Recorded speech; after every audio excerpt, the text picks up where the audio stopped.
Hello guys, welcome back to my channel. You are watching technic India.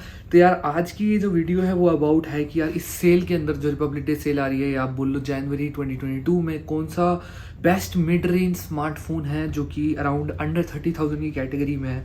तो यार मैंने काफ़ी सारे मिड रेंज यूज़ करे लास्ट ईयर जो इतने सारे रिलीज़ हुए और मेरे पास काफ़ी मतलब इन डेप्थ है ऑलमोस्ट सबका, क्योंकि इन एन वन वे और अनदर मेरे पास वो रहे या फिर मैंने एक Mi11X है जो मैंने अपनी मॉम के लिए लिया। एक मेरे ब्रदर ने पोको आपका F3 GT लिया। उसके बाद मेरे पास Realme GT Master Edition जो मैं अभी एज अ अपना सेकेंडरी डिवाइस यूज़ कर रहा हूँ। तो मेरे पास एक अच्छा इंसाइट है कि कौन सा आपके लिए बेस्ट हो सकता है। तो मैं आपको सबके लिए बता दूंगा। तीनों अपनी अपनी जगह अच्छी हैं, तभी हमने तीन परचेज करे डिफरेंट एज़ कम्पेयर टू, नहीं तो एक ही लेते। तो आपको समझना पड़ेगा कि आपके लिए कौन सा बेटर है, आपको उस पर जाना चाहिए। तो स्टार्ट करते हैं आज की वीडियो। स्टार्ट करने से पहले मैं आपको बताना चाहूँगा मेरा एक गिव अवे लाइव है जो कि है बोट जेनिट वॉच का। तो अगर बोट जेनिट वॉच आप जीतना चाहते हैं तो आपको ग्लीम लिंक में जाना पड़ेगा, जो डिस्क्रिप्शन में लिंक दे रहेगा। उससे मेरा चैनल सब्सक्राइब करना पड़ेगा और ट्विटर फॉलो करना पड़ेगा, इंस्टाग्राम फॉलो करना पड़ेगा। इसके अलावा मैंने एक स्टार्ट करा है एक कि मेरे जैसे 5,000 सब्सक्राइबर होंगे तो I will donate 5,000 rupees and जैसे 10,000 होंगे तो 10,000 रुपये। तो आप जितना मेरे को सपोर्ट करेंगे उतना मैं I try to help someone who is in need. मैंने अपनी पहली सैलरी के साथ भी ऐसा ही किया था यूट्यूब की, तो आगे मैं कोशिश करूँगा जितना ज़्यादा हो सके I try to do that. तो स्टार्ट करते हैं आज की वीडियो। तो सबसे पहले मेरे पास इस टाइम पे जो अवेलेबल है वो एक F3, एक तो ये है आपका पोको कह रहा हूँ यार, पोको नहीं है मेरे पास आज, मेरे पास है Mi11X और दूसरा है Realme GT Master Edition। तो यार पोको F3 GT और ये सब तीन फ़ोन मुझे लगता है एक बहुत ही बढ़िया फ़ोन है इस पर्टिकुलर रेंज में, और मैं ये फ़ोन रिकमेंड कर सकता हूँ आप सबको। एक तो Nord 2 भी है जो उसको मैं रिकमेंड नहीं कर रहा क्योंकि वो फटा है लास्ट कुछ पीरियड ऑफ टाइम में, तो भाई रिस्क है उसमें। फ़ोन अच्छा है but I am my self scared, क्योंकि मैं भी लेने की सोच रहा था वो, बट फिर मैंने ड्रॉप कर दिया। तो यार मैं आपको वो रिकमेंड नहीं करूंगा फॉर द टाइम बिंग। इसके अलावा अगर आपको एक एज अ कंप्लीट फ़ोन लेना है, और मैं आपको सही बताऊं तो लास्ट ईयर जो सबसे ज़्यादा मिड रेंज में फ़ोन बिका वो ये है Mi11X, क्योंकि यार एक तो इसका बहुत अच्छे सेल्स आते हैं, इसमें काफ़ी तगड़े डिस्काउंट आते हैं, एक्सचेंज ऑफर बहुत अच्छा आता है, तो आपको ये 22,000 23,000 तक पड़ जाता है।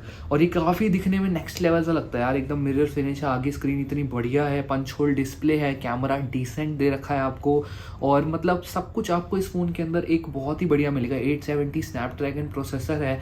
तो यार एक तरह से अगर आप एक कंप्लीट फ़ोन सर्च कर रहे हैं ना तो आपको Mi11X जाना चाहिए, क्योंकि Mi11X is a complete phone, आपको डिसेंट हर चीज़ में मिल जाएगा। और रही बात एक जो ये आपकी GT मास्टर एडिशन की है या पोको F3 GT में, ये एक तरह से मैं आपको बोलूँगा मोर ऑफ अगर आप एक स्पेशल चीज़ चेक कर रहे हैं फ़ोन में, अगर आपको चाहिए, ठीक है आपको फ़र्क नहीं पड़ता एक दो चीज़ों से जो कम हो, बट आपको एक अच्छी चीज़ चाहिए, एक आधी जो फीचर है, तो वो उसके लिए ये दोनों अच्छे हैं। अब ये दोनों किस लिए अच्छे हैं कि अगर आपको मैं F3 GT के बारे में बताऊँ तो F3 GT is a very good gaming phone, क्योंकि एक तो उसमें एक एयर ट्रिगर्स आते हैं जो कि बहुत हेल्प करते हैं जब भी अगर आप PUBG ऐसी गेम खेल रहे हैं या फिर BGMI खेल रहे हैं, तो उसमें आपको काफ़ी हेल्प करेंगे। मैंने पर्सनली खेल के देखा, मुझे काफ़ी बढ़िया लगा है वो F3 GT का फील, बट उसके अंदर आपको कॉम्प्रोमाइज़ करना पड़ सकता है आपके कैमरे से बहुत हैवीली, क्योंकि कैमरा उसका उतना ज़्यादा ठीक नहीं है। मतलब देखो Mi11X और पोको F3 GT का कैमरा दोनों का ऑलमोस्ट आसपास है, but F3 GT is a little कम एज़ कम्पेयर टू Mi11X भी। तो वहाँ पे आपको एक हैवी कॉम्प्रोमाइज़ करना पड़ सकता है, बट डेफिनेटली स्क्रीन अच्छी है, बड़ी है, तो वहाँ पे आपका उसमें एक ज़्यादा फ़ायदा है। प्लस 10 बिट का आपको एमोलेड पैनल मिल रहा है, तो वो ओवरऑल अगर आपको मीडिया कंजम्पशन के लिए चाहिए, गेमिंग के लिए चाहिए और कम वीडियो बनाने के लिए कैमरे के लिए चाहिए, तो आप डेफिनेटली पोको F3 GT पे जा सकते हैं, क्योंकि डायमेंसिटी 1200 के साथ आपको फुल पावर मिलने वाली है एज़ कम्पेयर टू जो आपका ये वाला फ़ोन है जो कि Mi11X।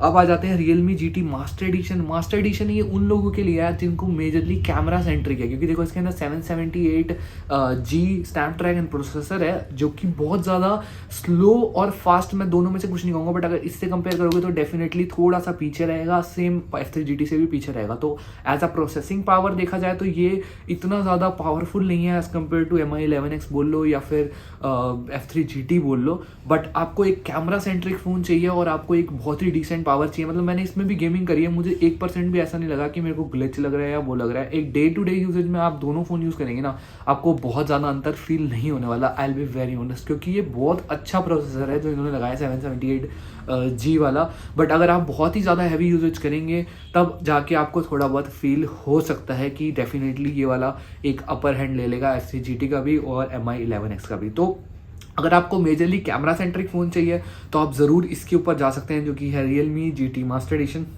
इसके फ़ायदे क्या हैं, एक तो इसका कैमरा बढ़िया है, लुक वाइज ये काफ़ी यूनिक सा फील देता है। अगर आप पीछे देखेंगे ये जो वीगन लेदर टाइप वाला जो टेक्सचर है, मैं आपको बताऊं जिस दिन मैंने ये फ़ोन लिया था ना, उस दिन ये लेदर ना मुझे more of a plasticky type सा फील दे रहा था। बट मेरे को लगता है ये over the period of time थोड़ा बहुत जैसे फ़ोन हीट होता है या जो सब चीज़ें होती हैं ना, उसके बाद ये आपको एक मतलब स्मूथनेस बढ़ गई है इसके अंदर, और I am feeling it more better. मतलब टाइम के साथ जैसे लेदर स्मूथ होता जाता है ना, तो ये वैसा ही है। तो मतलब टेक्निकली ये काफ़ी बढ़िया क्वालिटी है आप कह सकते हो, और हाथ में जो उसका फील है वो बहुत बढ़िया आता है।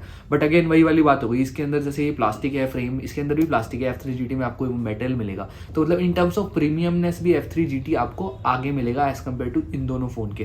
तो यार आपको डिसाइड करना है यार कि अगर आपको एक कंप्लीट फ़ोन चाहिए जो एक डिसेंट प्राइस के अंदर, क्योंकि ये आपको मिल जाएगा 22-23 हज़ार के आसपास, पोको F3 GT मिलेगा आपको 25 हज़ार के आसपास, और ये आपको 20 हज़ार के आसपास मिल सकता है। तो ये तीनों एक डिफरेंट रेंज की फ़ोन है। अगर आपको कैमरा सेंट्रिक चाहिए तो आप इस पे जाएं, क्योंकि देखो इसकी स्क्रीन ठीक है, बट डेफिनेटली इन दोनों की स्क्रीन ज़्यादा बेटर है, Mi 11X और F3 GT की। तो अगर आपको मेजरली कैमरा सेंट्रिक चाहिए और एक बेटर चीपर ऑल्टरनेटिव चाहिए जो कि हर चीज़ आपका हैंडल कर सके बहुत बढ़िया तरीके से, तो आप इस पे जा सकते हैं, GT मास्टर एडिशन। एक बैलेंस और कंप्लीट फ़ोन चाहिए at a very decent price, 2-3 हज़ार अपने बचाना चाहते हैं F3 GT के कंपेरिजन में, तो आप इस पे जा सकते हैं। बट मैं आपको सही बताऊँ, अगर आपका कैमरा का यूजेज कम है और मिनिमल है ना, तो आप F3 GT में जाना, क्योंकि वो फ़ोन आपको एक पावर भी देता है, बैलेंस भी देता है, और हर चीज़ देता है यार, एक प्रीमियम फील भी देता है, और एक टच बहुत बढ़िया देता है। तो यार वो आपके ऊपर डिपेंड करता है यार, अब आपको दिखने में इन तीनों में से जो बेटर लगे, बट हाँ एक प्रीमियमनेस जो फील करने में है वो F3 GT की इन सब में सबसे ज़्यादा है। तो यार thank you so much for watching my video. कोई क्वेश्चन हो, कोई डाउट हो तो आप मेरे को कमेंट बॉक्स में पूछ सकते हैं, मैं हेल्प करूँगा आपकी,